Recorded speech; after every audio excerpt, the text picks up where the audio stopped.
Hallelujah. ಇವತ್ತು ಯಾವ ದಿನ? ಶುಭ ಶುಕ್ರವಾರ ಅಲ್ವಾ? ಶುಭ ಶುಕ್ರವಾರದಿಂದ ನಾವು ಏನು ಧ್ಯಾನ ಮಾಡ್ಲಿಕ್ಕೆ ಬಂದಿದ್ದೇವೆ ಇವತ್ತು? ಯೇಸುವಿನ ಮರಣವನ್ನು ಮತ್ತು ಯೇಸು ಸ್ವಾಮಿ ಶಿಲುಬೆ ಹೊತ್ತಂತ ತನ್ನ ಮಾರ್ಗವನ್ನು ಮತ್ತು ಶಿಲುಬೆಯಲ್ಲಿ ಆತನು ಆಡಿದ ಸಪ್ತಸ್ವರ ಅಂತ ಹೇಳ್ತೀವಿ, 7 ಮಾತುಗಳನ್ನು ನಾವು ಇವತ್ತು ಧ್ಯಾನಿಸಲಿಕ್ಕೆ ಬಂದಿದ್ದೇವೆ. ಆದರೆ ಅದಕ್ಕಿಂತ ಮುಂಚೆ ಯೇಸು ಸ್ವಾಮಿ ಪಡೆದ ಯಾತನೆ ಮತ್ತು ಆ ಯಾತನೆಯಿಂದ ನಮಗೆ ಯಾವ ರೀತಿಯಾದಂಥ ರಕ್ಷಣೆ ಸಿಗ್ತಾ ಅನ್ನುವಂಥದ್ದನ್ನು ನಾವು ಮೊದಲನೇದಾಗಿ ಧ್ಯಾನಿಸೋಣ. ಇವತ್ತು ನನ್ನ ವಿಷಯ ಏನು ಅಂತಂದರೆ ಆತನ ಶಿಲುಬೆ ಬಗ್ಗೆ ಮತ್ತು ಅದಾದ ನಂತರ ಆತನಿಗೆ ಆದಂಥ ಪಂಚಗಾಯಗಳ ಬಗ್ಗೆ ಇವತ್ತು ನಾವು ಧ್ಯಾನಿಸೋಣ. ಪಂಚಗಾಯಗಳು ಅಂದರೆ 5 ಗಾಯಗಳು ಅಂತ ಹೇಳ್ತೇವೆ. ಮೊದಲನೇದಾಗಿ ಮುಳ್ಳಿನ ಕಿರೀಟ, ಎರಡನೇದಾಗಿ ಆತನ 2 ಕೈಗಳಿಗೆ ಹೊಡೆದಂಥ ಮೊಳೆಗಳು, ಮತ್ತು ಮೂರನೇದಾಗಿ ಆತನ ಕಾಲುಗಳಿಗೆ ಹೊಡೆದಂಥ ಮೊಳೆಗಳು ಮತ್ತು ಚಾಟಿಯ ಏಟು, ಮತ್ತು ಕೊನೆಯದಾಗಿ ಈಟಿಯ ತಿವಿತ. ಇದರ ಬಗ್ಗೆ ನಾವು ಇವತ್ತು ಸ್ವಲ್ಪ ಹೊತ್ತು ಧ್ಯಾನಿಸೋಣ. ನಮ್ಮ ಸಮಯ ಕೇವಲ 10 ನಿಮಿಷ ಆಗಿರೋದ್ರಿಂದ ನಾವು ಈ ವಿಷಯಗಳ ಬಗ್ಗೆ ಧ್ಯಾನಿಸೋಣ. ಸೊ ಯೇಸು ಸ್ವಾಮಿ ಇದ್ದಂಥ ಸಮಯದಲ್ಲಿ ಅಲ್ಲಿರುವಂಥ ಪದ್ಧತಿ ಏನು ಅಂತಂದರೆ, ಯಾರಾದರೂ ಅಪರಾಧಿಗಳಂತ ಸಾಬೀತಾದರೆ ಅವ್ರಿಗೆ ಏನು ಮಾಡ್ತಾಯಿದ್ರು? ಶಿಲ್ಬೆಗೆ ಏರಿಸ್ತಾ ಇದ್ರು. ಅವಾಗಿನ ರೋಮಾಪುರದ ಆ ಪದ್ಧತಿ ಆ ಥರ ಆಗಿತ್ತು. ಸೊ ಆದರೆ ಅಲ್ಲಿ ಯಾರನ್ನೂ ಕೂಡ, ನಾವು ಯೇಸು ಸ್ವಾಮಿಗಿಂತ ಮುಂಚೆ ಯಾರನ್ನೂ ಕೂಡ ಆತನ ಕೈಗಳಿಗೆ ಮೊಳೆ ಹೊಡೆದ್ರು ಅಥವಾ ಚಾಟಿಯ ಏಟು ಆ ಥರ ಏನು ಆ ಪದ್ಧತಿ ನೋಡಲಿಲ್ಲ. ಯೇಸು ಸ್ವಾಮಿಗೆ ಮಾತ್ರ ಈ ಎಲ್ಲ ಪದ್ಧತಿಗಳು, ಚಾಟಿಯ ಏಟಾಗಿರ್ಬೋದು ಅಥವಾ ಮುಳ್ಳಿನ ಕಿರೀಟ ಆಗಿರ್ಬೋದು ಅಥವಾ ಮೊಳೆಗಳಾಗಿರ್ಬೋದು ನೋಡಿದ್ದು. ಅಂದರೆ ಅದು ಯಾಕೆ ಅಂತಂದರೆ, ಮೊದಲನೇದಾಗಿ ನಾವು ತಿಳ್ಕೊಳ್ಬೇಕಾಗಿರೋದು ಏನು ಅಂತಂದರೆ, ಶಿಲುಬೆಯಲ್ಲಿ ಮೊದಲನೇದಾಗಿ ತಿಳ್ಕೊಳ್ಬೇಕೇನು ಅಂದರೆ ಅದು ದೇವರ ಚಿತ್ತ ಆಗಿತ್ತು. ನಾವು ಯೋಹಾನನ ಸುವಾರ್ತೆ 3:16 ನೋಡುವಾಗ ಅಲ್ಲಿ ಏನು ಹೇಳ್ತಾ ಇದೆ? ದೇವರು ಲೋಕದ ಮೇಲೆ ಎಷ್ಟೋ ಪ್ರೀತಿಯನ್ನು ಇಟ್ಟಿದ್ದಾನೆ, ಅಂದರೆ ಎಷ್ಟೋ ಪ್ರೀತಿಯನ್ನಿಟ್ಟು ತನ್ನ ಒಬ್ಬನೇ ಮಗನನ್ನು ಕೊಟ್ಟಿದ್ದು ಅಂತ. ಯಾಕೆ ಕೊಟ್ಟರು ಅಂತಂದರೆ ನಮ್ಮೆಲ್ಲರ ರಕ್ಷಣೆಗಾಗಿ ಕೊಟ್ಟಿದ್ದು. ಮೊದಲನೇದಾಗಿ ಶಿಲುಬೆಯ ಸಂದೇಶ ಏನು ಅಂತಂದರೆ ನಮ್ಮೆಲ್ಲರಿಗೂ ರಕ್ಷಣೆ ಉಂಟಾಗಲಿಕ್ಕೆ ಅಂತ ಹೇಳ್ತೇವೆ. ನಾವು ಶಿಲುಬೆ ಅಂದ ತಕ್ಷಣ ನಾವು ಒಂದು ಸಾವನ್ನು ಸಂಕೇತ ಅಂತ ಹೇಳ್ತೀವಿ, ಸಾವನ್ನು ಸೂಚಿಸುತ್ತೆ ಅಂತ ಹೇಳ್ತೀವಿ. ಆದರೆ ಶಿಲುಬೆ ಅನ್ನುವಂಥದ್ದು ಸಾವಲ್ಲ, ಅದು ಜಯದ ಸಂಕೇತ. ಶಿಲುಬೆ ಅನ್ನುವಂಥದ್ದು ಮರಣದ ಸಂಕೇತ ಅಲ್ಲ, ಅದು ಒಂದು ಜೀವದ ಸಂಕೇತ. ಶಿಲುಬೆ ಅನ್ನುವಂಥದ್ದು ಒಂದು ಶಾಪದ ಸಂಕೇತ ಅಲ್ಲ, ಅದು ಒಂದು ರಕ್ಷಣೆಯ ಸಂಕೇತ ಅಂತ ನಾವು ತಿಳ್ಕೊಳ್ಬೇಕಾಗಿದೆ. ಶಿಲುಬೆಯಲ್ಲಿ ಪಟ್ಟಂಥ ಒಂದೊಂದು ಯಾತನೆ, ಆತನಿಗೆ ಹೊಡೆದಂಥ ಒಂದೊಂದು ಏಟು ಕೂಡ ಅದು ನಾನು ನೀನು ಮಾಡಿದಂಥ ಒಂದೊಂದು ಪಾಪಗಳಿಗೋಸ್ಕರ, ನಮ್ಮ ಕಣ್ಣಿನ ಆಶೆಯಿಂದ ಆಗಿರ್ಬೋದು, ನಮ್ಮ ಶರೀರದ ಆಶೆಯಿಂದ ಆಗಿರ್ಬೋದು, ನಮ್ಮ ಬದುಕು ಬಾಳಿನ ಡಂಬ ಆಗಿರ್ಬೋದು, ನಮ್ಮ ಮಾತುಗಳಿಂದ ಆಗಿರ್ಬೋದು, ಈ ರೀತಿಯಾಗಿ ಅನೇಕ ಪಾಪಗಳನ್ನು ಮಾಡಿರ್ತೇವೆ, ಅನೇಕ ಶಾಪಗಳಿರುತ್ತೆ ನಮ್ಮ ಮೇಲೆ. ಮತ್ತು ನಮಗೆ ಗೊತ್ತಿದ್ದೋ ಗೊತ್ತಿಲ್ಲದೆಯೋ ಅನೇಕ ರೀತಿಯಾದಂಥ ಪಾಪಗಳು ನಮ್ಮ ಮೇಲೆ ಇರುತ್ತೆ. ಆದರೆ ಅವೆಲ್ಲ ಪಾಪಗಳನ್ನು ಕ್ಷಮಿಸುವುದಕ್ಕೋಸ್ಕರ ಯೇಸುವು ಆತನು ನಮಗೋಸ್ಕರ ಶಿಲುಬೆಯನ್ನು ಹೊತ್ತಿಕೊಂಡನು. ಮತ್ತು ಆತನಿಗೆ ಅವಕಾಶ ಅನ್ನೋದಕ್ಕಿಂತ ಆತನಿಗೆ ಅಧಿಕಾರ ಇತ್ತು ಅದರಿಂದ ತಪ್ಪಿಸಿಕೊಳ್ಳಲು. ಆದರೆ ಆತನು ಮಾಡಲಿಲ್ಲ. ಯಾಕೆ ಅಂತಂದರೆ, ಎರಡನೇದಾಗಿ ನಾವು ತಿಳ್ಕೊಳ್ಬೇಕು ಏನು ಅಂತಂದರೆ, ತಾನು ತನ್ನ ತಂದೆಗೆ ವಿಧೇಯನಾದನು. ತಂದೆಯ ಮಾತಿಗೆ ಆತನು ವಿಧೇಯನಾಗಿ ತಂದೆಯ ಚಿತ್ತಕ್ಕೆ ತನ್ನನ್ನು ತಾನು ಒಪ್ಪಿಸಿಕೊಟ್ಟು ಶಿಲುಬೆಯ ಯಾತನೆಯನ್ನು ಆತನು ಅನುಭವಿಸಿದನು ಅಂತ ಹೇಳಕ್ಕೆ ಇಷ್ಟಪಡ್ತೇನೆ. ಶಿಲುಬೆ ಅನ್ನುವಂಥದ್ದು ಒಂದು ಪ್ರೀತಿಯ ಸಂಕೇತ. ಆತನಿಗೆ ಅವಕಾಶ ಇದ್ರೂ ಕೂಡ ಆತನು ನಮ್ಮ ಪಾಪಗಳನ್ನು ನೋಡಿದ್ನು, ನಾವು ಯಾವ್ಯಾವ ದ್ರೋಹಗಳನ್ನು ಮಾಡ್ತಾ ಇದ್ದಾವೆ ನೋಡಿದ್ನು. ಆತನು ಪೇತ್ರನು 3 ಸಾರಿ ಇಲ್ಲ ಯೇಸು ಸ್ವಾಮಿ ಯಾರೋ ಗೊತ್ತಿಲ್ಲ ಅಂತ ಹೇಳಿದ್ದನ್ನು ಕೂಡ ಗೊತ್ತಿದೆ. ಆದರೂ ಆತನ ಶಿಷ್ಯರೆಲ್ಲರೂ ಕೂಡ ಆತನನ್ನು ಬಿಟ್ಟು ಹೋಗಿದ್ದನ್ನು ಕೂಡ ಯೇಸು ಸ್ವಾಮಿ ನೋಡಿದ್ದಾನೆ. ಆದರೆ ಅದರಿಂದ ಆತನು ರಿವೆಂಜ್ ತೆಗೆದುಕೊಳ್ಬೋದಿತ್ತು, ಆತನು ಸೇಡು ತೀರಿಸ್ಕೊಳ್ಬೋದಿತ್ತು. ಆದರೆ ಆತನಿಗೆ ನಮ್ಮ ಮೇಲಿದ್ದಂಥ ಪ್ರೀತಿ ಅದನ್ನು ಮಾಡಲಿಕ್ಕೆ ಬಿಡಲಿಲ್ಲ. ಆತನಿಗೆ ನಮ್ಮ ಮೇಲಿದ್ದಂಥದ್ದು ಅಂತಹ ಪ್ರೀತಿ, ಅದು ಶಾಶ್ವತವಾದಂಥ ಪ್ರೀತಿ. ಆತನು ನಮಗೆ ಅಧಿಕಾರ ಇದ್ದರೂ ಕೂಡ ಯೇಸು ಸ್ವಾಮಿ ಶಿಲುಬೆಯನ್ನು ತಪ್ಪಿಸಿಕೊಳ್ಳಿಲ್ಲ. ಆತನು ಶಿಲುಬೆಯ ಯಾತನೆಯನ್ನು ಸಂಪೂರ್ಣವಾಗಿ ಹೊತ್ತುಕೊಂಡು ಶಿಲುಬೆಯ ಯಾತನೆಯನ್ನು ಸಂಪೂರ್ಣವಾಗಿ ಅನುಭವಿಸಿ ಆತನು ತನ್ನ ದೇಹವನ್ನು, ತನ್ನ ಆತ್ಮವನ್ನು ದೇವರಿಗೆ ಒಪ್ಪಿಸುವುದನ್ನು ನಾವು ನೋಡ್ತಾ ಇದ್ದೇವೆ. ಅಲ್ಲಿ ನೋಡೋದಾದರೆ ಅನೇಕ ಗಾಯಗಳಿದೆ. ಕಳೆದ ರಾತ್ರಿಯಿಂದಲೇ ಆತನಿಗೆ ಆ ಯಾತನೆ, ಈ ನೋವು, ಈ ಬಾಧೆ ಎಲ್ಲ ಶುರುವಾಗಿದೆ. ಆತನಿಗೆ ರಾತ್ರಿಯೇ ಆತನಿಗೆ ಚಾಟಿಯ ಏಟಾಗಿರ್ಬೋದು, ಇದೆಲ್ಲ. ಮತ್ತು ಎಲ್ಲರೂ ಕೂಡ ಆತನ ಅಪಹಾಸ್ಯ ಮಾಡ್ತಾ ಇದ್ದಾರೆ. ಅಲ್ಲಿರುವಂಥ ಸೈನಿಕರು ಆತನನ್ನು ಅಪಹಾಸ್ಯ ಮಾಡ್ತಾ ಇದ್ದಾರೆ, ಆತನನ್ನು ಹೊಡಿತಾ ಇದ್ದಾರೆ, ಉಗಿತಾ ಇದ್ದಾರೆ. ಯಾಕೆ ಅಂದರೆ ಅದು ಕೇವಲ ಆತನ ಅನುಭವಿಸಿದ್ದು ನಮ್ಮ ಮೇಲಿದ್ದಂಥ ಪ್ರೀತಿಗೋಸ್ಕರ ಮಾತ್ರ. ಆತನಿಗೆ ಆ ತಪ್ಪು, ಆ ಪಾಪಗಳನ್ನು ಅನುಭವಿಸಲಿಕ್ಕೆ ಯಾವ ಅರ್ಹತೆನೇ ಇಲ್ಲ. ಅಲ್ಲಿ ಮೊದಲನೇದಾಗಿ ಪಿಲಾತನ ಹತ್ರ ಹೋದಾಗ ಪಿಲಾತನಿಗೆ ಆತನಲ್ಲಿ ಇದ್ದಂಥ ಯಾವ ತಪ್ಪುಗಳು ಪಿಲಾತನಿಗೆ ಕಾಣಲಿಲ್ಲ. ಪಿಲಾತನ ಏನು ಹೇಳ್ತಾನೆ? ಪಿಲಾತನು ಕೈ ತೊಳ್ಕೊಳ್ತಾರೆ. ಆತನಲ್ಲಿ ನನಗೆ ಯಾವ ತಪ್ಪು ಕಾಣಲಿಲ್ಲ ಅಂತ. ಆದರೂ ಕೂಡ ಆತನು ತಪ್ಪು ಇಲ್ಲದೇ ಇದ್ರೂ ಕೂಡ ನನ್ನ ಮತ್ತು ನಿಮ್ಮ ಮೇಲೆ ಇದ್ದಂಥ ಪ್ರೀತಿಗೋಸ್ಕರ ಆತನು ಆ ಶಿಲುಬೆಯನ್ನು ಅನುಭವಿಸ್ತಾ ಇದ್ದಾನೆ. ಮತ್ತು ನಮ್ಮ ನಿಮ್ಮ ಪಾಪಗಳನ್ನು ಕ್ಷಮಿಸುವುದಕ್ಕೋಸ್ಕರ ಆತನು ಆ ಶಿಲುಬೆಯ ಯಾತನೆಯನ್ನು ಅನುಭವಿಸ್ತಾ ಇದ್ದಾನೆ. ಶಿಲುಬೆ ಇನ್ನೊಂದು ಸೂಚನೆ ಏನು ಅಂತಂದ್ರೆ, ನಮಗೂ ದೇವರಿಗೂ ಇರುವಂತ ಸಂಬಂಧ, ನಮಗೂ ದೇವರಿಗೂ ಇರುವಂತ ಒಂದು ಸಂಪರ್ಕವನ್ನು ನಮ್ಮ ಶಿಲುಬೆ ಇವತ್ತು ತೋರಿಸ್ತಾ ಇದೆ. ಶಿಲುಬೆ ದೇವರಿಗೂ ಮತ್ತು ಯೇಸು ಸ್ವಾಮಿ ಯಾಕೆ ಪರಲೋಕಕ್ಕೂ ಭೂಲೋಕಕ್ಕೂ ಮಧ್ಯದಲ್ಲಿ ನೇತಾಡ್ತಾ ಇದ್ದಾನೆ ಅಂತಂದ್ರೆ, ದೇವರಿಗೂ ಮತ್ತು ನಮಗೂ ಮಧ್ಯ ಇದ್ದಂತ ಒಂದು ಲಿಂಕ್ ಯಾರು ಅಂತಂದ್ರೆ ಅದು ಯೇಸು ಸ್ವಾಮಿ ಅಲ್ವಾ. ದೇವರಿಗೆ ನಮ್ಮ ಮೇಲೆ ಪ್ರೀತಿ ಇದ್ದಿದ್ದಕ್ಕೋಸ್ಕರ ತಾನು ತನ್ನ ಮಗನನ್ನು, ಅಂದರೆ ಒಂದು ರಾಜನಾಗಿರುವಂಥ ಆತನು, ರಾಜಕುಮಾರನಾಗಿರುವಂಥ ಆತನು ತನ್ನ ಸಿಂಹಾಸನವನ್ನು ಬಿಟ್ಟು, ತನ್ನ ಎಲ್ಲ ಆ ಪೊಸಿಷನನ್ನು ಬಿಟ್ಟು ಆತನು ಭೂಮಿ ಮೇಲೆ ಬರಲಿಕ್ಕೆ ಆತನು ಬರ್ತಾ ಇದ್ದಾನೆ. ಅಂದರೆ ನಿಮ್ಮೆಲ್ಲರ ಸಾಮಾನ್ಯರಾಗಿ ಮನುಷ್ಯನಾಗಿ ಆತನು ಹುಟ್ಟುತ್ತಾನೆ, ಮನುಷ್ಯನಾಗಿ ಆತನು ಜೀವನ ಮಾಡ್ತಾನೆ. ಕೊನೆಯದಾಗಿ ಮನುಷ್ಯರಿಗಿಂತ ಹೆಚ್ಚಾಗಿ ಪಡುವಂಥ ಯಾತನೆ ನೋವುಗಳನ್ನು ಅನುಭವಿಸಿ ತನ್ನ ಆತ್ಮವನ್ನು ಆತನು ಒಪ್ಪಿಸಿಕೊಡ್ತಾನೆ ಅಂತ ಈ ಶಿಲುಬೆಯ ಮುಖಾಂತರ ನಾವು ಕಲೀಲಿಕ್ಕಿದ್ದೇವೆ. ಶಿಲುಬೆ ಯಾವ್ಯಾವ ಸಂಕೇತ? ಶಿಲುಬೆ ಒಂದು ಪ್ರೀತಿಯ ಸಂಕೇತ, ಶಿಲುಬೆ ಅನ್ನೋ ಒಂದು ತ್ಯಾಗದ ಸಂಕೇತ, ಮತ್ತು ಶಿಲುಬೆ ಅನ್ನುವಂಥದ್ದು ಒಂದು ರಕ್ಷಣೆಯ ಸಂಕೇತ ಅಂತ ನಾವು ನೋಡ್ಲಿಕ್ಕಿದ್ದೇವೆ. ಮತ್ತೆ ಶಿಲುಬೆ ಒಂದು ಸಂಬಂಧ, ಒಂದು ಒಳ್ಳೆಯ ಸಂಬಂಧ, ಒಂದು ತಂದೆಗೂ ಮತ್ತು ನಮಗೂ, ಮನುಷ್ಯರಿಗೂ ದೇವರಿಗೂ ಮಧ್ಯದಲ್ಲಿರುವಂಥ ಒಂದು ಸಂಬಂಧವನ್ನು ಈ ಶಿಲುಬೆ ಮತ್ತು ಯೇಸು ಸ್ವಾಮಿ ನಮಗೆ ಸೂಚಿಸ್ತಾ ಇದ್ದಾರೆ. ನಾವು ನೋಡೋದಾದ್ರೆ, ಪಂಚಗಾಯಗಳ ಬಗ್ಗೆ ನೋಡೋದಾದ್ರೆ, ಅನೇಕವಾಗಿ ಆತನು ಆ ಯಾತನೆ, ಆ ಬಾಧೆಯನ್ನು ಅನುಭವಿಸ್ತಾ ಇದ್ದಾನೆ. ನಾವು ನೋಡ್ತಾ ಇರುವಾಗ 200ಕ್ಕಿಂತ ಹೆಚ್ಚು ಚಾಟಿಯ ಏಟು ಆತನ ಬೆನ್ನ ಮೇಲೆ ಬೀಳ್ತಾ ಇದೆ. ನಾವು ಆ ಗಾಯವಿಲ್ಲದ ಒಂದು ಚಿಕ್ಕ ಸ್ಥಳವು ಕೂಡ ಆತನ ದೇಹದಲ್ಲಿ ನಾವು ಕಾಣ್ಲಿಕ್ಕೆ ಆಗ್ಲಿಲ್ಲ. ಅಂತ ಒಂದೊಂದು ಚಿಕ್ಕ ಭಾಗವೂ ಕೂಡ, ಒಂದೊಂದು ಚಿಕ್ಕ ಎಲುಬು ಕೂಡ ಮುರಿದು ಹೋಯಿತು. ಆ ಸೈನಿಕರು, ಆ ಸಿಪಾಯಿಗಳು ಮಾಡುವಂಥ ಹಿಂಸೆಗೆ ಒಂದೊಂದು ಚಾಟಿಯ ಏಟು ಬೀಳ್ತಾ ಇರುವಾಗ ಒಂದೊಂದು ಎಲುಬು ಕೂಡ ಮುರಿಯಿತು ಅಂತ ನಾವು ವಾಕ್ಯದಲ್ಲಿ ನೋಡ್ಲಿಕ್ಕಿದ್ದೇವೆ. ಹಾಗಾಗಿ ಮತ್ತೆ ಅದಾದ ನಂತರ ಆತನ ಕಣ್ಣುಗಳು ಕುರುಡಾದವು ಅಂತ ಹೇಳ್ತಾ ಇದೆ. ಆತನ ಮುಳ್ಳಿನ ಕಿರೀಟ ಆತನಿಗೆ ಚುಚ್ತಾ ಇರುವಾಗ ಆ ಮುಳ್ಳು ಈ ತಲೆಯನ್ನು ಪಿಯರ್ಸ್ ಮಾಡಿ ತನ್ನ ಕಣ್ಣುವರೆಗೂ ಹೋಗ್ತಾ ಇದೆ. ಅಂದ್ರೆ ಆತನ ಕಣ್ಣು ಕುರುಡಾಯ್ತು, ಕಣ್ಣಿನಿಂದ ರಕ್ತವು ಹರಿತಾ ಇದೆ ಅಂತ ಈ ವಾಕ್ಯವು ನಮಗೆ ಹೇಳ್ತಾ ಇದೆ. ಅಂದರೆ ಆತನು ಅಂತಹ ಬಾಧೆಯನ್ನು, ಅಂತಹ ನೋವನ್ನು, ಅಂತಹ ಯಾತನೆಯನ್ನು ಕೇವಲ ನಮ್ಮ ಪಾಪಗಳಿಗೋಸ್ಕರ ಅನುಭವಿಸ್ತಾ ಇದ್ದಾನೆ ಹೊರತು ಬೇರೆ ಯಾವುದಕ್ಕೂ ಅಲ್ಲ. ಆತನಿಗೆ ಅಂತ ಯಾತನೆಯನ್ನು, ಅಂತಹ ಹಿಂಸೆಯನ್ನು ಅನುಭವಿಸಲು ಯಾವ ಅರ್ಹನೂ ಆತನು ಅಲ್ಲ. ಇದು ಕೇವಲ ನಮ್ಮ ಮತ್ತು ನಿಮ್ಮ ಪಾಪಗಳಿಗೋಸ್ಕರ ಆತನು ಇದೆಲ್ಲ ಅನುಭವಿಸ್ತಾ ಇದ್ದಾನೆ ಅಂತ ನಾವು ವಾಕ್ಯದಲ್ಲಿ ನೋಡ್ಲಿಕ್ಕಿದ್ದೇವೆ. ಸೊ ನಾವು ಮೊದಲನೇದಾಗಿ ಮುಳ್ಳಿನ ಕಿರೀಟ ಬಗ್ಗೆ ತಿಳ್ಕೊಳ್ಳೋಣ.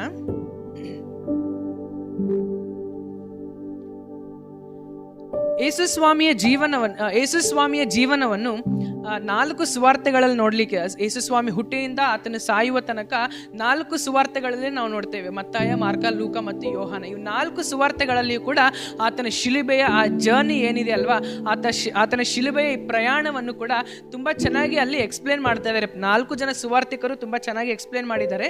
ಮುಳ್ಳಿನ ಕಿರೀಟ ಅಂತಂದ್ರೆ ಅದು ಅಲ್ಲಿ ಅವ್ರು ಏನು ಮಾಡ್ತಾ ಇದ್ದಾರೆ, ರಾಜನಂತ ಅಪಹಾಸ್ಯ ಮಾಡ್ತಾ ಇದ್ದಾರೆ. ರಾಜನು ಅಂತ ಅವನಿಗೆ, ಯೇಸು ಸ್ವಾಮಿಗೆ ಗೌರವವಾಗಿ ಕೊಡ್ತಾ ಇರುವಂಥದ್ದಲ್ಲ.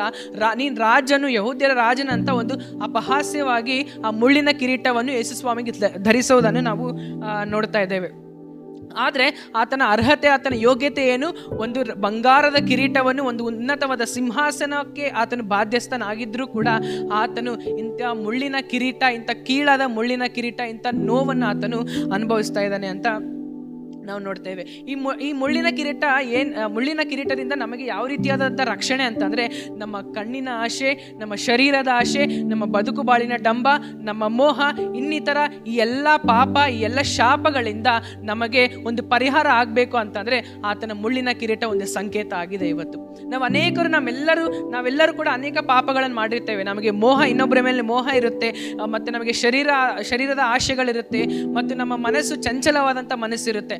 ಆದರೆ ಇಂತಹ ಮನಸ್ಸನ್ನು ನಾವು ಆತನಿಗೆ ಒಪ್ಪಿಸಿಕೊಟ್ರೆ, ಆತನ ಮುಳ್ಳಿನ ಕಿರೀಟ ಧರಿಸಿದರಿಂದ ಈ ಎಲ್ಲ ಪಾಪಗಳಿಗೆ ನಮಗೆ ಪರಿಹಾರ ಸಿಗುತ್ತೆ ಅಂತ ಈ ವಾಕ್ಯದಲ್ಲಿ ನಾವು ಕಲೀಲಿಕ್ಕಿದ್ದೇವೆ.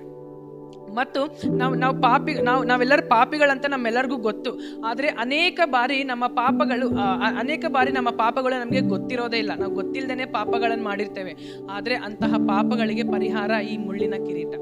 ಅನೇಕರು ನಮಗೆ ಅಪಹಾಸ್ಯ ಮಾಡ್ತಾ ಇರ್ಬೋದು. ಅನೇಕರು ನೀನು ಪಾಪಿ ಅಂತ ಅನೇಕರು ಅಪಹಾಸ್ಯ ಮಾಡಿ ನಮ್ಮನ್ನು ಚುಚ್ಚಿ ಮಾತಾಡ್ತಾ ಇರ್ಬೋದು. ನಮಗೆಲ್ಲರಿಗೂ ಕೂಡ ಅದು ಅನುಭವ ಆಗಿದೆ. ಆದರೆ ಅಂತಹ ಪಾಪದ ಭೀತಿಯಿಂದ ನಾವು ತಪ್ಪಿಸೋದಕ್ಕೆ ಈ ಮುಳ್ಳಿನ ಕಿರೀಟ ಒಂದು ಸಂಕೇತವಾಗಿ ನಮಗೆ ಇಲ್ಲಿ ಕಾಣಲಿಕ್ಕಿದ್ದೇವೆ. ಸೊ ಮುಳ್ಳಿನ ಕಿರೀಟದಲ್ಲಿ ನಾವು ತಿಳಿಬೇಕಾಗಿರೋದು ಏನು ಅಂತಂದರೆ, ಈ ಲೋಕದ ಚಿಂತೆ, ಈ ಲೋಕದ ಕಷ್ಟಗಳು, ಈ ಲೋಕದ ಆಲೋಚನೆ, ಈ ಲೋಕದ ಲೌಕಿಕವಾದಂಥ ಆಲೋಚನೆಗಳಿಂದ, ಲೌಕಿಕವಾದಂಥ ಪಾಪಗಳಿಂದ, ಲೌಕಿಕವಾದಂಥ ಮೋಹಗಳಿಂದ ಬಿಡಿಸಲು ಈ ಮುಳ್ಳಿನ ಕಿರೀಟ ಮತ್ತು ನಮ್ಮ ಮನಸ್ಸನ್ನು, ಚಂಚಲವಾದ ಮನಸ್ಸಿನಿಂದ ನಮ್ಮನ್ನು ಒಂದು ಸದೃಶರಾಗಿ ಮಾಡೋದು ಈ ಮುಳ್ಳಿನ ಕಿರೀಟ ಅಂತ ನಾವು ಕಲೀಲಿಕ್ಕಿದ್ದೇವೆ. ಎರಡನೇದಾಗಿ ಮೊಳೆಗಳ ಬಗ್ಗೆ ನಾವು ತಿಳ್ಕೊಳ್ಳೋಣ. ಮೊಳೆಗಳು ಅಂತಂದರೆ ಆತನ ಕೈಗಳಿಗೆ ಮತ್ತು ಆತನ ಕಾಲ್ಗಳಿಗೆ ಮೊಳೆಗಳನ್ನು ಹೊಡಿತಾ ಇದ್ದಾರೆ. ನಾ ಆಗಲೇ ಹೇಳಿರೋ ಪ್ರಕಾರ ಅಲ್ಲಿರುವಂಥ ಅವರ ಪದ್ಧತಿಯಲ್ಲಿ ಯಾರಾದರೂ ಅಪರಾಧ ಮಾಡಿದ್ರೆ ಶಿಲುಬೆಗೆ ಏರಿಸ್ತಾ ಇದ್ರು. ಆದರೆ ಯೇಸು ಸ್ವಾಮಿಗೆ ಮಾತ್ರ ತನ್ನ ಕೈಗಳಲ್ಲಿ ಮೊಳೆಗಳನ್ನು ಹೊಡೆದ್ರು ಅಂತ ನಾವು ನೋಡ್ತೇವೆ. ಅಲ್ಲಿ ಆತನ ಮೊಳೆಗಳು ಅಂತಂದರೆ ಒಂದು ಪ್ರೀತಿಯ ಸಂಕೇತ.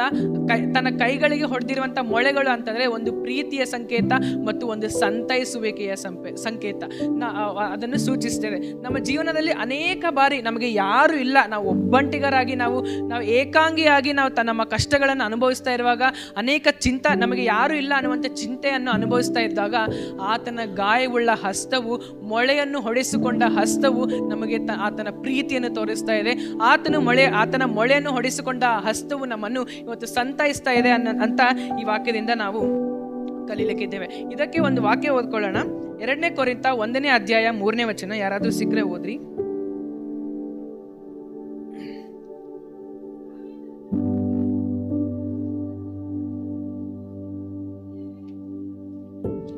ಎರಡನೇ ಕೊರಿಂಥ 1:3. ಆತನು ಕನಿಕರವುಳ್ಳ ತಂದೆಯು ಅಂತ ಇದೆ.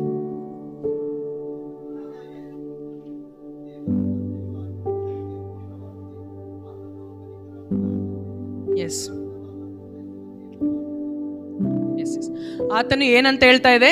ಆತನು ಕನಿಕರವುಳ್ಳಂಥ ತಂದೆಯು ಮತ್ತು ಸಂತೈಸುವ ದೇವರು ಅಂತ ಇಲ್ಲಿ ಹೇಳ್ತಾ ಇದೆ. ನಾವೆಲ್ಲರೂ ಕೂಡ ನಮ್ಮ ಜೀವನದಲ್ಲಿ ಕೆಲವೊಂದು ಭಾಗಗಳಲ್ಲಿ ನಾವು ಏಕಾಂಗಿಗಳಾಗಿ ನಾವು ಅನುಭವಿಸ್ತಾ ಇರ್ತೇವೆ. ನಾವು ಒಬ್ಬಂಟಿಗರಾಗಿ ಚಿಂತೆ ಮಾಡ್ತಾ ಇರ್ತೇವೆ, ಒಬ್ಬಂಟಿಗರಾಗಿ ದುಃಖವನ್ನು ಅನುಭವಿಸ್ತಾ ಇರ್ತೇವೆ. ಆದರೆ ಈ ವಾಕ್ಯದಿಂದ ನಾವು ಕಲಿಯೋದು ಏನು ಅಂತಂದರೆ, ಆತನು ಕನಿಕರವುಳ್ಳ ದೇವರು. ಆತನ ಗಾಯವುಳ್ಳ ಹಸ್ತವು ನಮ್ಮನ್ನು ಸಂತೈಸ್ತಾ ಇದೆ ಮತ್ತು ಆತನ ಗಾಯವುಳ್ಳ ಹಸ್ತವು ನಮಗೆ ಕನಿಕರ ತೋರಿಸುತ್ತೆ ಅಂತ ಈ ವಾಕ್ಯ ಹೇಳ್ತಾ ಇದೆ. ಅದೇ ರೀತಿಯಾಗಿ ಕೈಗಳಲ್ಲಿ ಹೊಡೆದಂಥ ಮೊಳೆಗಳ ವಿಷಯದಲ್ಲಿ ಇನ್ನೊಂದು ಏನು ತಿಳ್ಕೊಳ್ಳೋದಂದ್ರೆ, ಆತನು ನಮಗೆ ದ್ವಿಗುಣ ಪಡಿಸುವಂಥ ದೇವರು, ಆತನು ನಮಗೆ ಆಶೀರ್ವಾದ ಮಾಡುವಂಥ ದೇವರಾಗಿದ್ದಾನೆ ಅಂತ ನಾವು ತಿಳಿತೇವೆ. ನಮ್ಮ ಜೀವನದಲ್ಲಿ ನಾವು ಯಾವುದೇ ಹಣ ಸಂಪಾದನೆ ಆಗಿರ್ಬೋದು, ನಮ್ಮ ಸಂಬಂಧಗಳ ಸಂಪಾದನೆ ಆಗಿರ್ಬೋದು, ನಾವು ಅಂತಸ್ತು ಪದವಿಗಳ ಸಂಪಾದನೆ ಆದರೂ ಕೂಡ ಆತನ ಗಾಯವುಳ್ಳ ಹಸ್ತವು ನಮ್ಮನ್ನು ಆಶೀರ್ವಾದ ಮಾಡೋದ್ರಿಂದ ಮಾತ್ರವೇ ಇವೆಲ್ಲವನ್ನು ಸಂಪಾದನೆ ಮಾಡಲಿಕ್ಕೆ ಸಾಧ್ಯ ಆಯಿತು.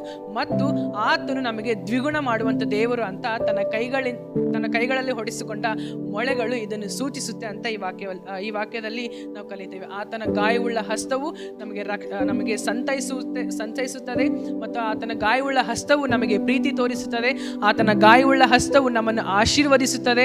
ಆತನ ಗಾಯವುಳ್ಳ ಹಸ್ತವು ನಮ್ಮ ಆಶೀರ್ವಾದಗಳನ್ನು ದ್ವಿಗುಣ ಮಾಡುತ್ತೆ ಅಂತ ಈ ವಾಕ್ಯದಲ್ಲಿ ಕಲಿತೇವೆ. ಅದೇ ರೀತಿಯಾಗಿ 3ನೇದಾಗಿ ಈಟಿಯ ತಿವಿತ ಅಂತ ನೋಡೋದಾದ್ರೆ, ಯೇಸು ಸ್ವಾಮಿ ಶಿಲುಬೆಯಲ್ಲಿದ್ದಾಗ ಆ ಸೈನಿಕನು, ಆ ಸಿಪಾಯಿಗಳು ಆತನಿಗೆ ಈಟಿಯಿಂದ ತನ್ನ ಪಕ್ಕೆಗೆ ತಿವಿತಾರೆ.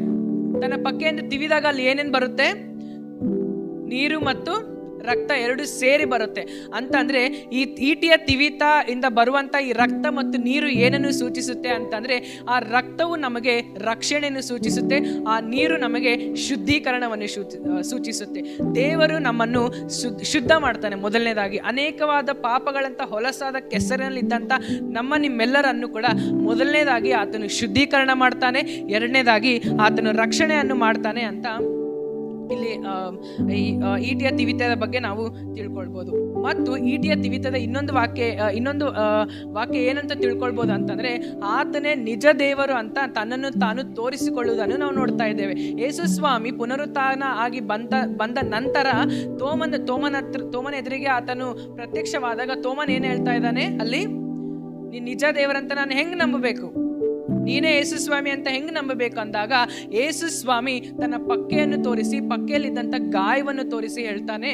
ಅವಾಗ ತೋಮನು ನಂಬ್ತಾ ಇದ್ದಾನೆ ಏನು ಅಂತ, ನೀನೇ ನಿಜವಾದ ಯೇಸು ಕ್ರಿಸ್ತನು ಅಂತ. ಅಂದ್ರೆ ಇವತ್ತು ಯೇಸು ಕ್ರಿಸ್ತನು ನಿಜವಾದ ದೇವರಂತ ನಮಗೆ ಸಾದೃಶ್ಯ ಪಡಿಸುವಂಥದ್ದು ಈ ಪಕ್ಕೆಯ ಗಾಯದಿಂದ ಅಂತ. ಈ ಪಕ್ಕೆಯ ಗಾಯದಿಂದ ನಮ್ಮ ಜೀವನಕ್ಕೆ ಒಂದು ಶುದ್ಧೀಕರಣ ಉಂಟಾಗುತ್ತೆ. ಈ ಪಕ್ಕೆಯ ಗಾಯದಿಂದ ನಮ್ಮ ಜೀವನಕ್ಕೆ ಒಂದು ರಕ್ಷಣೆ ಉಂಟಾಗುತ್ತೆ. ಈ ಪಕ್ಕೆಯ ಗಾಯದಿಂದ ಆ ಸತ್ಯ ದೇವರ ಸಾದೃಶ್ಯ, ಸತ್ಯ ದೇವರ ಪ್ರತ್ಯಕ್ಷತೆ ನಮಗೆ ಉಂಟಾಗುತ್ತೆ ಮತ್ತು ಆತನ ಪ್ರಸನ್ನತೆ ಉಂಟಾಗುತ್ತೆ ಅಂತ ಈ ಈಟಿಯ ತಿವಿತದ ಬಗ್ಗೆ ನಾವು ತಿಳ್ಕೊಳ್ಳಿಕ್ಕಿದ್ದೇವೆ. ಮುಳ್ಳಿನ ಕಿರೀಟ ಮತ್ತು ಆತನ ಕೈಗಳಿಗೆ ಹೊಡೆದಂಥ ಮೊಳೆಗಳು ಮತ್ತು ಈಟಿಯ ತಿವಿತ, ಇವೆಲ್ಲವೂ ಕೂಡ ನಮಗೆ ಪ್ರೀತಿ, ಸಂತೈಸುವಿಕೆ, ರಕ್ಷಣೆ, ಶುದ್ಧೀಕರಣ ಮತ್ತು ಶಾಪಗಳಿಂದ ಬಿಡಿಸುವಿಕೆಯನ್ನು ನಮಗೆ ಕಲಿಸ್ತಾ ಇದೆ. ಅದೇ ರೀತಿಯಾಗಿ ನಾಲ್ಕನೇ ಗಾಯ ಏನು ಅಂತಂದ್ರೆ, ಕಾಲುಗಳಿಗೆ ಹೊಡೆದಂಥ ಮೊಳೆಗಳ ಬಗ್ಗೆ ತಿಳ್ಕೊಳ್ಳೋಣ. ನಮ್ಮ ಜೀವನದಲ್ಲಿ ಅನೇಕ ಬಾರಿ ನಾವು ತಪ್ಪಾದ ಮಾರ್ಗಗಳಲ್ಲಿ ಹೋಗ್ತಾ ಇರ್ತೇವೆ ಅಲ್ವಾ. ನಾವು ಕೆಲವೊಂದ್ಸಾರಿ ನಮ್ಮ ದೇವರ ಚಿತ್ತಕ್ಕೆ ನಮ್ಮನ್ನು ನಾವು ಒಬೆ ಆಗದೆ, ಅಂದರೆ ವಿಧೇಯರಾಗದೆ ನಮ್ಮನ್ನು ನಾವು ನಮ್ಮ ಸ್ವಂತ ನಿರ್ಧಾರಗಳ ತೆಗೆದುಕೊಂಡು ತಪ್ಪಾದ ಮಾರ್ಗಗಳಲ್ಲಿ ಹೋಗ್ತೇವೆ. ಆದರೆ ಆತನ ಕಾಲುಗಳಿಗೆ ಹೊಡೆದಂಥ ಮೊಳೆಗಳು ಇವತ್ತು ನಮಗೆ ಏನನ್ನು ಸೂಚಿಸುತ್ತೆ ಅಂದರೆ, ನಮ್ಮನ್ನು ತಪ್ಪಾದ ಮಾರ್ಗದಲ್ಲಿರುವಂಥ ನಮ್ಮನ್ನು ಒಂದು ಸರಿಯಾದ ಮಾರ್ಗಕ್ಕೆ ಕರೆದುಕೊಂಡು ಹೋಗುತ್ತೆ ಅಂತ ಇಲ್ಲಿ ಈ ವಾಕ್ಯದಿಂದ ಈ ಕಾಲಿಗೆ ಹೊಡೆದಂಥ ಮೊಳೆಗಳಿಂದ ತಿಳಿತಾ ಇದ್ದೇವೆ. ಇದಕ್ಕೆ ಒಂದು ವಾಕ್ಯ ಓದೋಣ. ವಿಮೋಚನಾ ಕಾಂಡ 23ನೇ ಅಧ್ಯಾಯ 20ನೇ ವಚನ.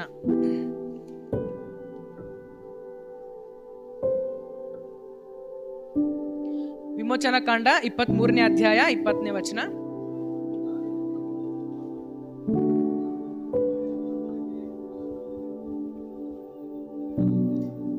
ಎಸ್, ಆತನು ಏನ್ ಮಾಡ್ತಾ ಇದ್ದಾನೆ, ನಮ್ಮ ದಾರಿಯನ್ನು ತೋರಿಸ್ಲಿಕ್ಕೆ ಆತನು ನಮಗೆ ತನ್ನ ದೂತನನ್ನು ಕಳಿಸ್ತಾ ಇದ್ದಾನೆ.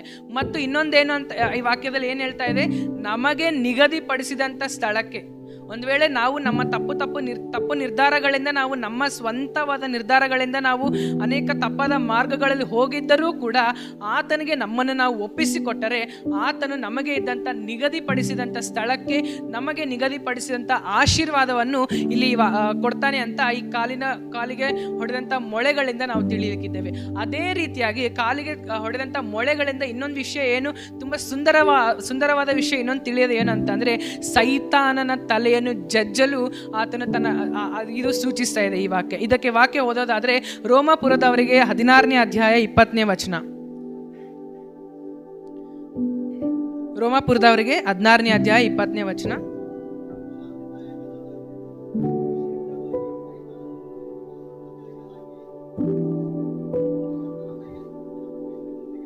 ಎಸ್, ಅಲ್ಲಿ ಏನ್ ಹೇಳ್ತಾ ಇದೆ, ಆತನ ಗಾಯವುಳ್ಳ ಕಾಲುಗಳಿಂದ ನಮಗೆ ಸೈತಾನನ ತಲೆಯನ್ನು ಜಜ್ಜಲು ಆತನು ಅಧಿಕಾರ ಕೊಟ್ಟಿದ್ದಾನೆ ಅಂತ ಈ ವಾಕ್ಯ ಹೇಳ್ತಾ ಇದೆ. ನಾವು ಅನೇಕ ಬಾರಿ ನಮ್ಮ ಜೀವನದಲ್ಲಿ ನಾವು ಯೋಚನೆ ಹೆಂಗ್ ಮಾಡ್ತಾ ಇದೀವಿ ಅಂತಂದ್ರೆ, ನಮಗಿರುವಂಥ ಅಧಿಕಾರಕ್ಕಿಂತ ಸೈತಾನನೇ ದೊಡ್ಡವನು, ಸೈತಾನನೇ ನಮ್ಗಿಂತ ಅಂದ್ರೆ ತುಂಬಾ ದೊಡ್ಡದಾಗಿ ಕಾಣ್ತಾ ಇದ್ದಾನೆ, ಆತನ ಆರ್ಭಟ ಅಂತದಿರುತ್ತೆ. ಆದರೆ ನಮ್ಮ ಒಳಗಿರುವಂಥ ದೇವರು, ನಮ್ಮೊಳಗಿರುವಂಥ ಯೇಸು ಕ್ರಿಸ್ತನು, ನಮ್ಮೊಳಗಿರುವಂಥ ಯೇಸು ಕ್ರಿಸ್ತನ ಕಾಲುಗಳಿಗಿಂತ ಹೊಡೆದಂಥ ಮೊಳೆಯ ಅಧಿಕಾರ ಏನು ಅಂತಂದ್ರೆ, ಅಂತ ನಮಗೆ ದೊಡ್ಡದಾಗಿ ಕಾಣಿಸುವಂಥ ಸೈತಾನನ ತಲೆಯನ್ನು ಜಜ್ಜಲು ಅಧಿಕಾರ ನಮ್ಮಲ್ಲಿದೆ. ಅದು ನಾವಿವತ್ತು ಈ ವಿಷಯದ ಮುಖಾಂತರ ನಾವು ತಿಳಿಲಿಕ್ಕಿದ್ದೇವೆ ಅಲ್ವಾ. ಸೈತಾನನ ತಲೆಯನ್ನು ಜಜ್ಜಲ ಅಧಿಕಾರ ನಮಗಿದೆ. ನಾವು ಅನೇಕ ಬಾರಿ ನಮ್ಮ ಭಯ ಭೀತಿಯಿಂದ ಆತನಿಗೆ ಹೆದರ್ಕೊಂಡು ನಾವು ಸುಮ್ಮನೆ ಇದ್ದು ಆತನಿಗೆ ನಾವು ನಮ್ಮನ್ನು ಒಪ್ಪಿಸಿಕೊಟ್ಟು ಆ ಸೈತಾನನ ಒಳಗೆ ಬರೋ ಥರ ನಾವು ಮಾಡ್ತಾ ಇರ್ತೇವೆ. ಆದರೆ ಈ ವಾಕ್ಯದಿಂದ ನಾವು ಕಲಿಯೋದು ಏನು ಅಂತಂದರೆ, ಸೈತಾನನ ತಲೆಯನ್ನು ಜಜ್ಜಲು ಅಧಿಕಾರ ನಮ್ಮೆಲ್ಲರಿಗೂ ಇದೆ.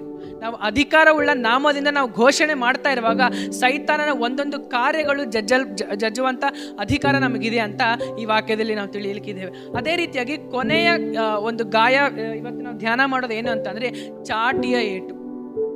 ಅಲ್ಲಿ ನಾವು ಹಿಸ್ಟ್ರಿಯಲ್ಲಿ ನೋಡೋದಾದರೆ ಅಥವಾ ಮೆಡಿಕಲ್ ಹಿಸ್ಟ್ರಿಯಲ್ಲಿ ನೋಡೋದಾದರೆ 200ಕ್ಕಿಂತ ಹೆಚ್ಚು ಚಾಟಿಯ ಏಟುಗಳು ತನ್ನ ಬೆನ್ನಿಗೆ ಬಿದ್ದವು, ಯೇಸುಸ್ವಾಮಿಯ ಬೆನ್ನಿಗೆ ಬಿದ್ದವು ಅಂತ. ಇಡೀ ರಾತ್ರಿ ಎಲ್ಲ ಆತನಿಗೆ ಚಾಟಿಯ ಏಟು ಬಿತ್ತು, ಇಡೀ ರಾತ್ರಿ ಎಲ್ಲ ಆತನು ಆ ಹಿಂಸೆ, ಆ ಯಾತನೆ, ಆ ಬಾಧೆನ ಅನುಭವಿಸ್ತಾ ಇದ್ದಾನೆ ಅಂತ ಇಲ್ಲಿ ನಾವು ವಾಕ್ಯದಲ್ಲಿ ನಾವು ಹಿಸ್ಟ್ರಿಯಲ್ಲಿ ನೋಡ್ಲಿಕ್ಕಿದ್ದೇವೆ. ಅಂದರೆ ಇಲ್ಲಿ ಏನು ಹೇಳ್ತಾ ಇದೆ ಅಂತಂದರೆ, ತನ್ನ ಬೆನ್ನ ಹಿಂದೆ ಅನೇಕ ದ್ರೋಹಗಳಿತ್ತು. ತನ್ನ ಬೆನ್ನ ಹಿಂದೆ ತನ್ನ ಎಲ್ಲ ಶಿಷ್ಯಂದರು ಕಳೆದ ರಾತ್ರಿಯೇ ಇವತ್ತು ಮಾತ್ರ ಇದು ಈ ಬಾಧೆ, ಆದರೆ ಕಳೆದ ರಾತ್ರಿಯೇ ತನ್ನೆಲ್ಲರ ಶಿಷ್ಯರ ಜೊತೆ ಆತನು ಕೂತ್ಕೊಂಡು ಭೋಜನ ಮಾಡ್ತಾ ಇದ್ದಾನೆ. ಲಾಸ್ಟ್ ಸಪ್ಪರ್ ಅಂತ ನೋಡ್ತೇವೆ. ತನ್ನೆಲ್ಲ ಶಿಷ್ಯರೊಟ್ಟಿಗೆ ಆತನು ಭೋಜನ ಮಾಡಿದ್ರು ಕೂಡ, ಆದರೆ ಇಂಥ ನೋವಿನಲ್ಲಿರುವಂಥ ಯೇಸುಸ್ವಾಮಿಯ ಇಂಥ ಸ್ಥಿತಿಯಲ್ಲಿ ಒಬ್ಬ ಶಿಷ್ಯನು ಕೂಡ ಯೇಸುಸ್ವಾಮಿಯ ಜೊತೆಗೆ ಇಲ್ಲ. ಆ ಪೇತ್ರನು ಕೂಡ ಏನು ಹೇಳ್ತಾ ಇದ್ದಾರೆ ಅಲ್ಲಿ, 3 ಸಾರಿ ಯೇಸುಸ್ವಾಮಿಯನ್ನು ನಿರಾಕರಿಸ್ತಾನೆ ಪೇತ್ರನು. ಅಂದರೆ ಯೇಸುಸ್ವಾಮಿಗೆ ಇದೆಲ್ಲ ದ್ರೋಹಗಳಿದೆ, ಅಂದರೆ ಇದೆಲ್ಲ ದ್ರೋಹಗಳು ಚಾಟಿಯ ಏಟುವಿನ ಮುಖಾಂತರ ಆತನಿಗೆ ಇವೆಲ್ಲ ದ್ರೋಹಗಳು, ಈ ಎಲ್ಲ ಕಷ್ಟಗಳು ನೆನಪಾಗ್ತಾ ಇದೆ, ಇವೆಲ್ಲ ಆರೋಪಗಳು ನೆನಪಾಗ್ತಾ ಇದೆ. ಆದರೂ ಕೂಡ ಆತನು ಯೇಸುಸ್ವಾಮಿ ಅನುಭವಿಸಿದ್ದು ಯಾಕೆ ಅಂತಂದರೆ, ಅವರ ಮೇಲಿದ್ದಂಥ ಪ್ರೀತಿ ಮತ್ತು ನಿಮ್ಮ ಮೇಲಿದ್ದಂಥ ಪ್ರೀತಿ, ನಿಮ್ಮೆಲ್ಲರ ಪಾಪಗಳನ್ನು ರಕ್ಷಿಸಲು, ನಿಮ್ಮೆಲ್ಲರ ಶಾಪಗಳನ್ನು ನೀಗಿಸಲು ಆ ಚಾಟಿಯ ಏಟನ್ನು ಯೇಸುಸ್ವಾಮಿ ಅನುಭವಿಸಿದರು ಅಂತ ಈ ವಾಕ್ಯಗಳ ಮುಖಾಂತರ ನಾವು ನೋಡ್ತೇವೆ. ನಾವು ನಮ್ಮ ಜೀವನದಲ್ಲಿ ಅನೇಕರು ನಮಗೆ ದ್ರೋಹ ಮಾಡಿರ್ಬೋದು, ಅನೇಕರು ನಮ್ಮನ್ನು ನಂಬಿಸಿ ನಮಗೆ ಮೋಸ ಮಾಡಿರ್ಬೋದು. ಆದರೆ ನಮ್ಮನ್ನು ನಾವು ಆತನಿಗೆ ಒಪ್ಪಿಸಿಕೊಟ್ರೆ, ಚಾಟಿಯ ಏಟಿನ ಆ ಗಾಯವುಳ್ಳ ದೇಹದಿಂದ ಆತನು ನಮಗೆ ಒಂದು ಸಮಾಧಾನವನ್ನು ಕೊಡುವಂಥ ದೇವರಾಗಿದ್ದಾನೆ. ಈ ರೀತಿಯಾಗಿ ಈ 5 ಗಾಯಗಳ ಮುಖಾಂತರ, ಶಿಲುಬೆ ಅಂತಂದ್ರೆ ಏನು? ಶಿಲುಬೆ ಯಾವುದಕ್ಕೆ ಸಂಕೇತ? ಶಿಲುಬೆ ನಮ್ಮ ಪಾಪ ಕ್ಷಮಾಪಣೆಗೆ ಸಂಕೇತ, ಮತ್ತು ಮುಳ್ಳಿನ ಕಿರೀಟ ನಮ್ಮ ಪಾಪ, ಶಾಪ ಮತ್ತು ನಮ್ಮ ಆಲೋಚನೆ, ಚಿಂತೆಗಳನ್ನು ಬಿಡಿಸಲು ಸಂಕೇತ, ಮತ್ತು ಆತನ ನಮ್ಮ ಕೈಗಳಲ್ಲಿ ಹೊಡೆದಿರುವಂಥ ಮೊಳೆಗಳು ಒಂದು ಪ್ರೀತಿ ಮತ್ತು ಒಂದು ಸಂತೈಸುವಿಕೆ, ಒಂದು ಕರುಣೆಯ ಸಂಕೇತ. ಆತನ ಈಟಿಯ ತಿವಿತ ನಮಗೆ ಶುದ್ಧೀಕರಣ ಮತ್ತು ರಕ್ಷಣೆಯ ಸಂಕೇತ, ಹಾಗೂ ಕಾಲಿಗೆ ಹೊಡೆದಂಥ ಮೊಳೆಗಳು ಸೈತಾನನ ತಲೆಯನ್ನು ಜಜ್ಜಲು ಮತ್ತು ನಮ್ಮನ್ನು ನಾವು ಸರಿಯಾದ ಮಾರ್ಗಕ್ಕೆ ನಮ್ಮನ್ನು ನಾವು ಕರೆತರಲು ಸಂಕೇತ. ಈ ರೀತಿಯಾಗಿ ಇವೆಲ್ಲವೂ ಕೂಡ ನಮಗೋಸ್ಕರ, ನಮ್ಮ ಪಾಪಗಳಿಗೋಸ್ಕರ, ನಮ್ಮ ಶಾಪಗಳಿಗೋಸ್ಕರ ನೀಗಿಸಿದೆ. ಅಂದರೆ ಇವತ್ತು ನಮ್ಮನ್ನು ನಾವು ಆತನಿಗೆ ಒಪ್ಪಿಸಿಕೊಟ್ರೆ ಇವೆಲ್ಲವೂ ಕೂಡ ನಮಗೆ ಒಂದು ಆಶೀರ್ವಾದ ಸಿಗುತ್ತೆ.